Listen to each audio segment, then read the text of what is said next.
News, te invito a que vayamos al encuentro del licenciado Santiago Poy, licenciado en Sociología, investigador del CONICET y del Observatorio de la Deuda Social de la UCA. Hace un tiempito atrás, no tan lejano, junto con un equipo, obviamente, el licenciado Poy presentó un documento sobre el impacto del programa de la tarjeta alimentar. Licenciado, gracias por atendernos. Buenos días. ¿Qué tal? Buenos días. Un gusto saludarlos. Gracias, igualmente para nosotros. En líneas generales, ¿cómo ha impactado la tarjeta alimentar? Bueno, nosotros hemos elaborado un informe, en realidad es una serie de informes sobre la tarjeta alimentar, en los cuales hemos abordado distintos aspectos tanto de la población destinataria en cuanto a conocer sus características, sus hábitos de consumo y su situación socioeconómica en una primera serie de informes, y ahora en este último informe que ustedes estaban comentando, lo que hicimos fue una evaluación de impacto, que es una forma de investigación en la cual uno lo que busca es saber si hay cambios, digamos, en las condiciones de vida de los destinatarios, claro, que sean atribuibles al programa, ¿verdad? Claro.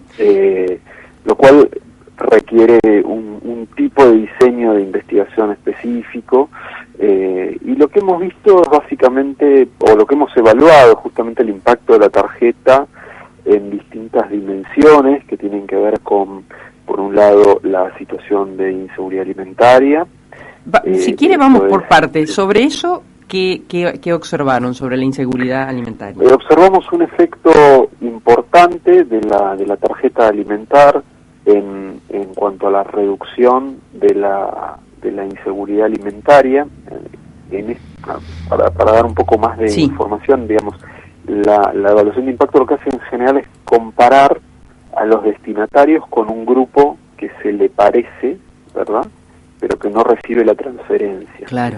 Entonces, de alguna manera uno lo que procura hacer en ese tipo de estudios es decir, bueno, ¿qué hubiera ocurrido con los destinatarios si no hubieran recibido la tarjeta? Y nosotros lo que observamos es que en el caso de la inseguridad alimentaria, los beneficiarios o los destinatarios de alimentar tuvieron una reducción de 19 puntos porcentuales en la inseguridad alimentaria y de 14 puntos en el caso de la inseguridad severa.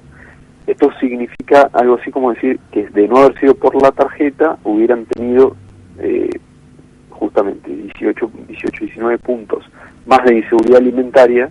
Cuando hablamos, tuvieron. Licenciado, usted discúlpela, pero para ir aclarando más, ¿no es cierto? No porque usted no lo sea, sino para los que somos ignorantes en la materia.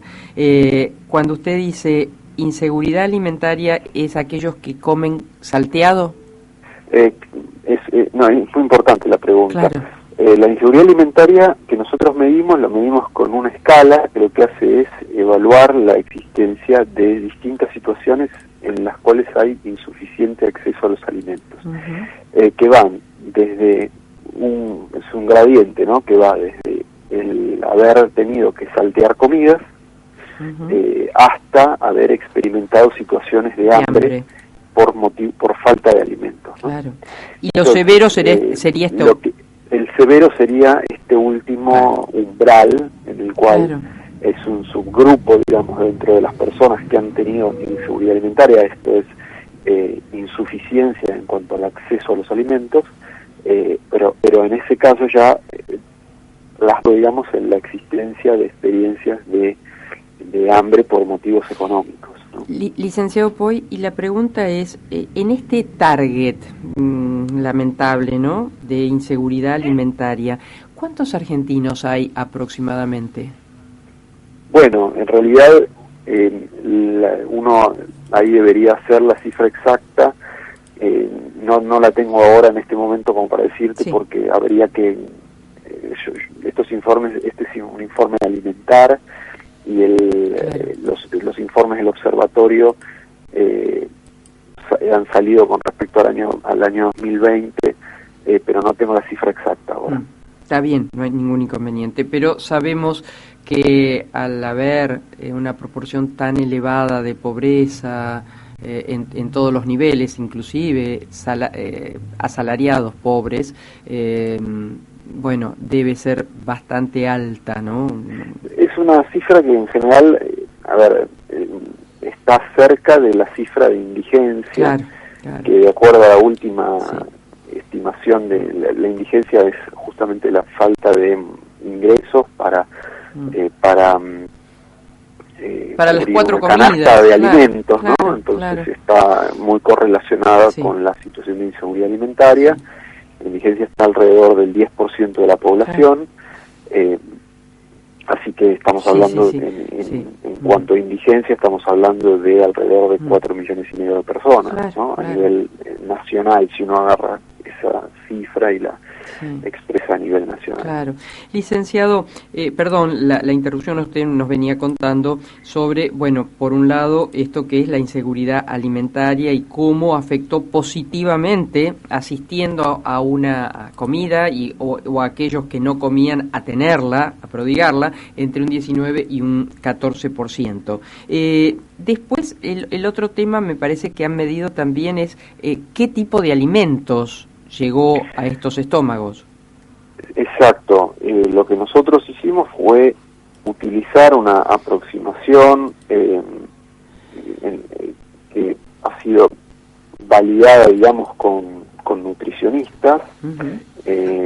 Lo que hicimos fue básicamente medir no solamente los hábitos de consumo de los hogares, esto es, si consumen más o menos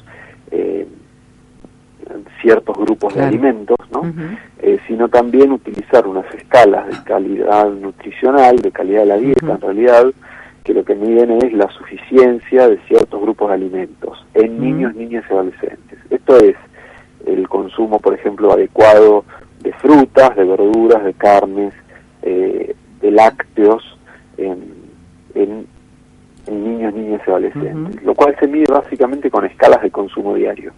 Es decir, nosotros en la encuesta hemos relevado con qué frecuencia en la semana estos niños, niñas y adolescentes consumían estos grupos de alimentos, y básicamente lo que hicimos entonces fue medir en qué medida los destinatarios de alimentar habían tenido cambios con respecto a este grupo no destinatario, y lo que no hemos encontrado diferencias significativas en cuanto a la forma de consumo, lo cual nosotros atribuimos a que la transferencia evidentemente, digamos, tiene un efecto, más que nada, efecto ingreso, ¿no? O sea, le produce a las familias la capacidad o una mayor capacidad de compra, pero no necesariamente pareciera estar alterando las formas de consumo, ¿no? Claro. O sea, tal vez, ¿ustedes miden niñas y niños o se mide a la población que está atravesando esta indigencia o esta falta de... En este caso, los hábitos alimentarios y la calidad de la dieta lo hemos medido solo para niños, niñas y adolescentes de 0 a 17 años. Claro. Pero las cifras de indigencia, de pobreza, etcétera, que anteriormente también comenté, las de inseguridad alimentaria, son para la población general.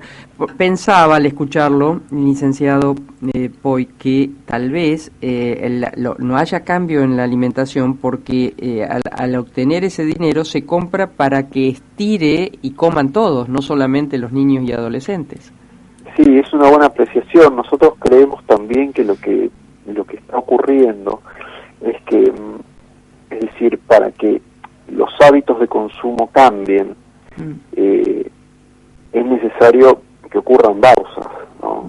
Esto no solamente en la población destinataria de alimentar, uno podría pensarlo también en la población en general, ¿no? Los hábitos de compra, los hábitos de consumo, no solamente se ven afectados por la cantidad de dinero, sino que también tienen que ver con un montón de otras cuestiones, como costumbres, hábitos, lugar del país donde uno vive, etcétera, ¿no? En el caso de la tarjeta alimentar, hay varias cuestiones que podrían explicar que no haya cambios. Por un lado, que cuando nosotros hicimos la medición, el monto de la tarjeta alimentar había quedado fijo también desde diciembre del 19 hasta más o menos diciembre del 2020. Era un monto relativamente exiguo si uno piensa que estaba dirigido a hogares con familias con niños pequeños, ¿no? Uh-huh. Eso por un lado. Por otro lado, que la tarjeta en sí mismo, el programa en realidad tenía como un componente de educación nutricional que no llegó a estar lo suficientemente desarrollado en el marco de la pandemia. Entonces, por mucho que también los hogares a veces quieran mejorar la calidad de la dieta, a veces no se cuenta tampoco con la información acerca de qué es un consumo adecuado y cómo mejorar los consumos. Doctor, y por último, el tema también de las bocas de expendio. O sea, la tarjeta, al ser una tarjeta que tiene un postnet y que solo es aceptada en general en cierto tipo de comercios, también es cierto, nosotros hemos observado que donde los hogares realizan gran parte de sus consumos, que son pequeños comercios de barrio, verdulerías de barrio, carnicerías de barrio, a veces no siempre se acepta la tarjeta, y eso puede ser un factor que opere en contra de que las familias consuman más frescos, más verduras, más carne, ¿no? Claro. Le hago otra pregunta porque creo que también lo midieron, ¿no? El hecho de la higiene personal, porque las familias necesitan también un cepillo de diente y un dentífrico o un papel higiénico, las mujeres sus situaciones de intimidad y protección menstrual. ¿De esto ha habido algo que ustedes puedan, que hayan medido y rescatado? Sí, hemos observado una mejora bastante importante en cuanto a el consumo de este tipo de productos no alimentarios. Específicamente lo que nosotros observamos fue un aumento en la compra, en la probabilidad de compra, para ser precisos, de grupos de alimentos, de grupos de productos no alimentarios, específicamente de lo que tiene que ver con higiene íntima femenina, limpieza del hogar, productos de higiene en general, productos de higiene y aseo personal, así lo medimos, y sobre todo esto de productos de limpieza del hogar, ¿no? Uh-huh. Eso es un tema que realmente una diferencia, estamos hablando de 20 puntos porcentuales entre el grupo de destinatarios y el grupo que no recibió. Nosotros lo que conjeturamos un poco en esa línea es que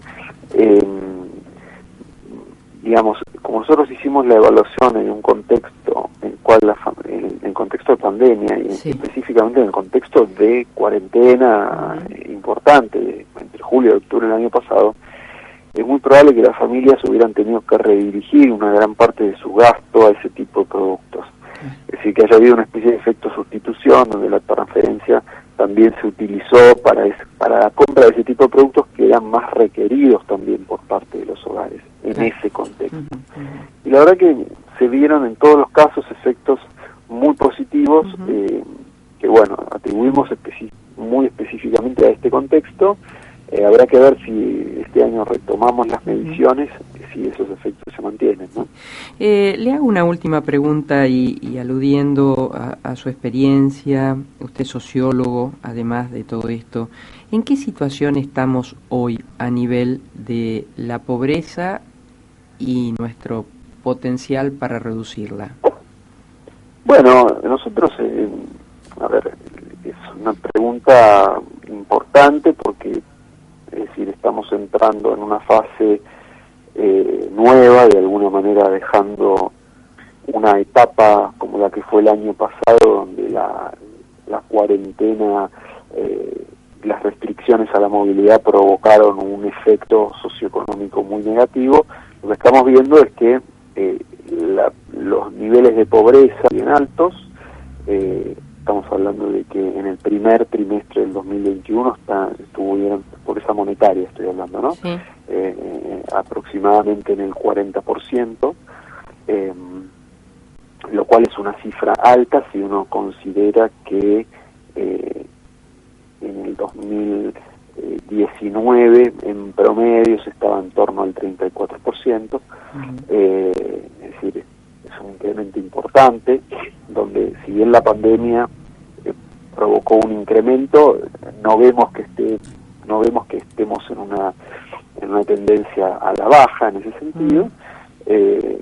Seguramente, o en parte es de esperar que este año haya alguna mejora si la economía crece, pero evidentemente existe un problema muy serio, que es el problema de la inflación, que explica gran parte de las tendencias que uno observa en cuanto a la pobreza monetaria, porque básicamente el aumento de la canasta básica está por encima de la capacidad que tienen las familias de generarse un ingreso, está por encima o igual que los aumentos de los distintas transferencias que los hogares pueden recibir, ya sean jubilaciones, pensiones no contributivas o asignación universal por hijo, y en ese marco es complejo, es una situación socioeconómica muy compleja, donde estamos en niveles de pobreza